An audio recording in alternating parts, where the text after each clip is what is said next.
एक प्रसंग है, पहले कभी स्मरण में नहीं आया पर आज स्मरण में आया है नखपुरा में, तो बड़े सावधानी से सुनिएगा। एक बार मां आद्य शक्ति पार्वती अपनी सखी गजमुखी के पास गई। क्या नाम था उनकी सहेली का? गजमुखी। जम के बोलो, गजमुखी। उनकी सखी गजमुखी के पास गई। ध्यान देना थोड़ा सा। एक शिवजी के गण नंदी और एक पार्वती जी की सहेली गजमुखी। कहते हैं शंकर भगवान के गण नंदी इतने सुंदर थे, इतने सुंदर थे कि उनको देखकर अप्सराएं भी उनकी ओर आसक्त हो जाती थी। इतने सुंदर, इतने सुंदर। तब बाबा देवादिदेव महादेव की आराधना में नंदी लग गए। शिवजी ने कहा वर मांगो तुमको क्या चाहिए, तो कहा कि मेरा मुख बदल दो, मुझे ये मनुष्य का चेहरा नहीं चाहिए। क्यों? अगर ये चेहरा रहेगा तो लोग मेरी ओर आसक्त होंगे और मैं आपकी भक्ति नहीं छोड़ना चाहता, इसलिए मुझे ये चेहरा हटाकर आप नंदी का चेहरा लगा दीजिए और मुझे आपका शिष्य बना दीजिए। दूसरे नंबर पर है माता पार्वती जी की सहेली गजमुखी। इतनी सुंदर थी, इतनी सुंदर थी, इतनी सुंदर, जो आज के जमाने में दिन भर इंस्टाग्राम पर और फेसबुक पर और ना जाने कौन कौन से वो सोशल मीडिया पे आप जितनी भी सुंदर सुंदर कहते हो ना, कितनी सुंदर, कितनी सुंदर, ये सब जितनी दुनिया की सुंदरता है पार्वती जी के साथ रहने वाली एक उनकी सखी गजमुखी के चरणों की धूल के बराबर है। चरणों की धूल के बराबर। इतनी सुंदर थी गजमुखी। एक दिन गजमुखी आई पार्वती जी के पास। गौरा, गौरा, गौरा। गौरा ने कहा क्या बात है, क्या हो गया? एक वर चाहती हूं तुमसे। क्या वर है? बस मैं चाहती हूं कि जब भी मैं तेरे साथ चलूं पूरी दुनिया की दृष्टि केवल तुझ पर रहे, मुझको कोई ना देखे, ऐसा वर चाहिए। पार्वती जी ने कहा इतनी स्त्री की सुंदरता तो उसके चेहरे से ही होती है और तू ऐसा वर मांग रही? नहीं नहीं नहीं, मुझे बस तू वर दे दे, ऐसा वर दे दे। पार्वती जी ने कहा तुझे जो अच्छा लगे वो प्राप्त कर ले, मुझे हाथी का मुख लगा दे।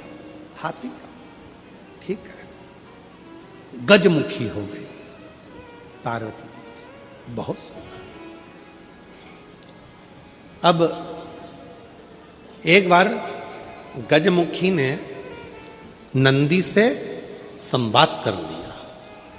बहुत सुंदर प्रसंग है, थोड़ा ध्यान देना। पहली बार स्मरण में आया इसलिए उसको सुनाने का मन कर गया। बहुत सुंदर। गजमुखी ने नंदी से एक बार संवाद कर लिया। दोनों की खींचातानी होने लगी। नंदी कहने लगे भोलेनाथ जी के भार को मैं अपने कंधे पर लेकर चलता हूं, मेरी पीठ पर शिव और शक्ति दोनों विराजमान होते हैं, मैं उन दोनों को भ्रमण कराते रहता हूं। देखा मुझ में बल, मैं शिव और शक्ति को अपनी पीठ पर बिठाकर घुमाता रहता हूं। गजमुखी सुनती रही, सुनती रही। गजमुखी ने कहा रे नंदी, ये तेरा भ्रम है कि तू शिव को उठाकर लेकर जा रहा। ये तेरा भ्रम है कि शंकर भगवान तेरी पीठ पर बैठकर जा रहे हैं। शंकर भगवान को लंका का राजा रावण भी ले जाना चाहता था, पर भगवान शंकर ने अपने अंगूठे को, मात्र पांव के अंगूठे के नख को इतना सा दबाया था और रावण ने पूरा बल लगा दिया था तो नहीं उठा पाया था।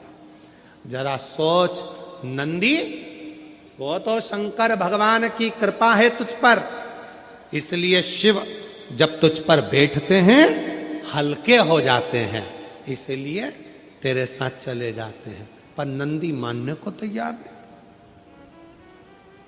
जब नंदी नहीं माना, तब गजमुखी ने कहा कि नंदी मेरी बात मान ले।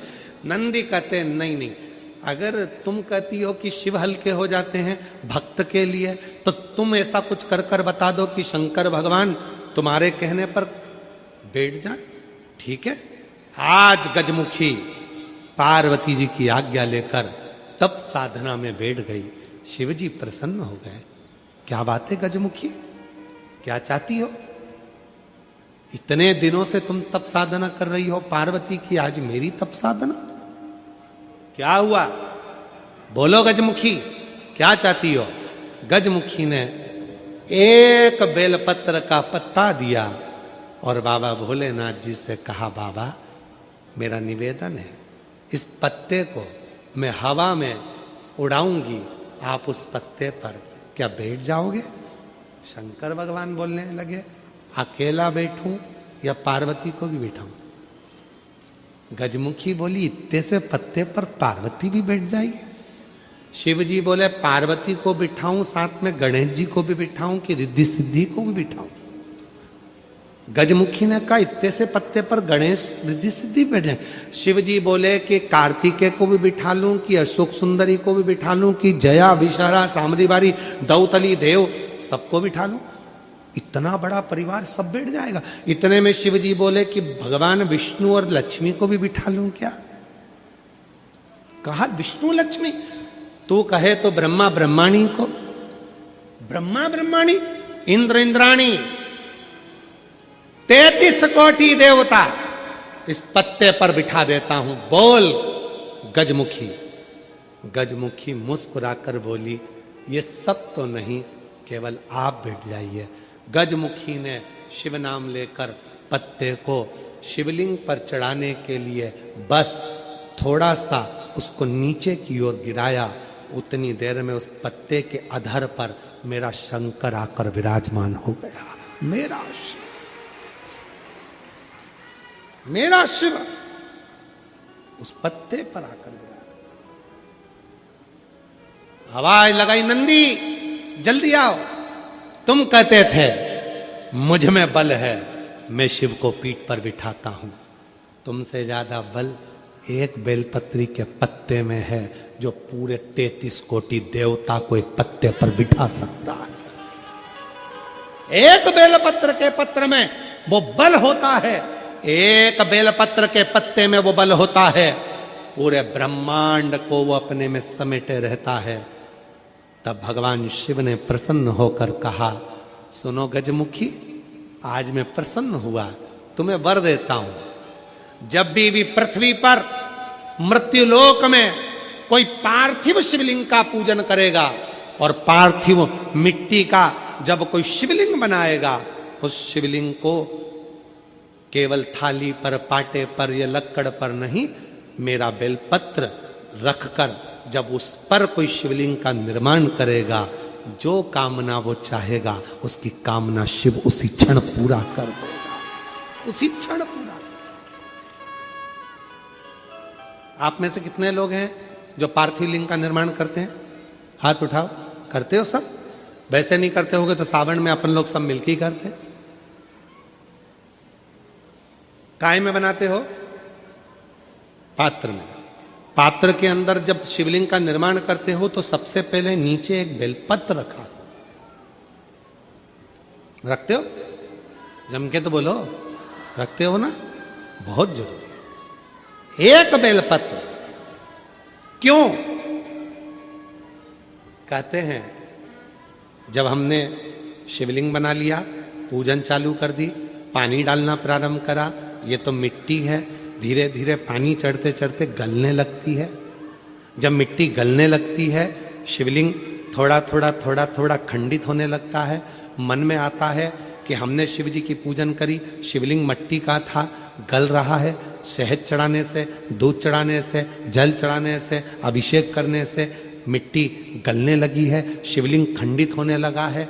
शिव महापुराण की कथा कहती है, पार्थिव लिंग को, मिट्टी के शिवलिंग को जब हम बेलपत्र के ऊपर निर्माण करते हैं, पार्थिव शिवलिंग बनाकर पूजन करते हैं, तो वो मिट्टी का शिवलिंग अगर गल भी जाए, टूट भी जाए, पानी में बह भी जाए, तो याद रखना वो कभी खंडित नहीं माना जाता, वो अखंड ही माना जाता।